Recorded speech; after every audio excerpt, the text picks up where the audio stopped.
CM Jagan కు good news చెప్పిన CBI court. అక్రమాస్తుల కేసుల నుంచి కడిగిన ముత్యంలా బయటకు రానున్న సీఎం జగన్. ఏంటి మేం వింటోంది నిజమేనా అనుకుంటున్నారా? నిజమే.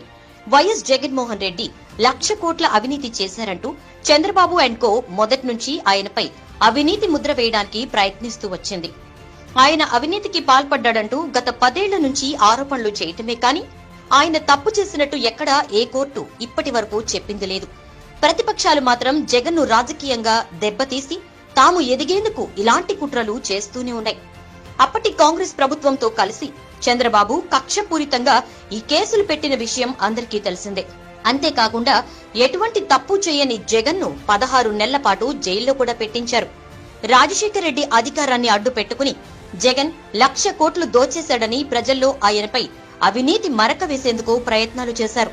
అయితే ఏపీ ప్రజలు మాత్రం ప్రతి ఒక్క అంశాన్ని గమనిస్తూనే వచ్చారు.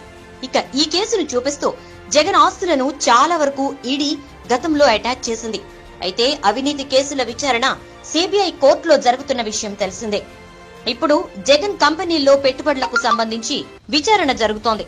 జగన్ పై మొత్తం 11 సిబిఐ కేసులు, 5 ఈడీ కేసులు ఉండగా అందులో ఈడీకి సంబంధించి కేసు విచారణను సిబిఐ ప్రత్యేక కోర్టు ప్రధాన న్యాయమూర్తి బిఆర్ మధుసూదన్ రావు చేపట్టారు. దీనిపైనే జగన్ తరపు న్యాయవాది నిరంజన్ రెడ్డి వాదనలు వినిపించారు. మనీ లాండరింగ్ వ్యవహారానికి సంబంధించి ఈడీ నమోదు చేసిన కేసులపైనే విచారణ కొనసాగింది.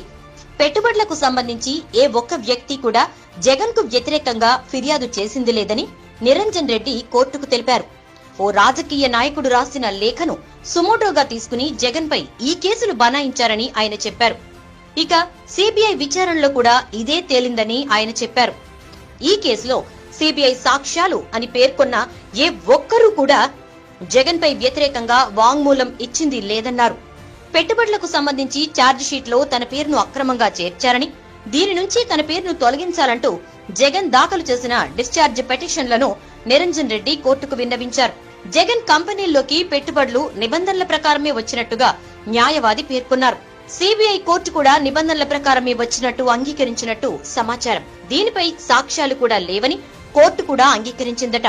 ఇక ఈ కేసును కోర్టు నవంబర్ 2వ తేదీకి వాయిదా వేసింది. విచారణ అనంతరం మీడియాతో మాట్లాడిన న్యాయవాది నిరంజన్ రెడ్డి ఇదే విషయాన్ని చెప్పారు. జగన్ పేరును అక్రమంగా అటాచ్ చేశారని, ఆయన పేరును కేసుల నుంచి తొలగించాలని కోర్టుకు వివరించామని తెలిపారు.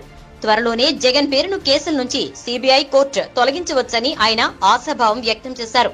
కోర్టు కూడా జగన్ పై ఎటువంటి వ్యతిరేక సాక్ష్యాలు లేవని చెప్పినట్టు నిరంజన్ రెడ్డి గుర్తు చేశారు. దీంతో తమ అభిమాన నాయకుడు త్వరలోనే కడిగిన ముత్యంలా కేసుల నుంచి బయటపడతారని వైసీపీ నేతలు, కార్యకర్తలు సంబరాలు చేసుకుంటున్నారు.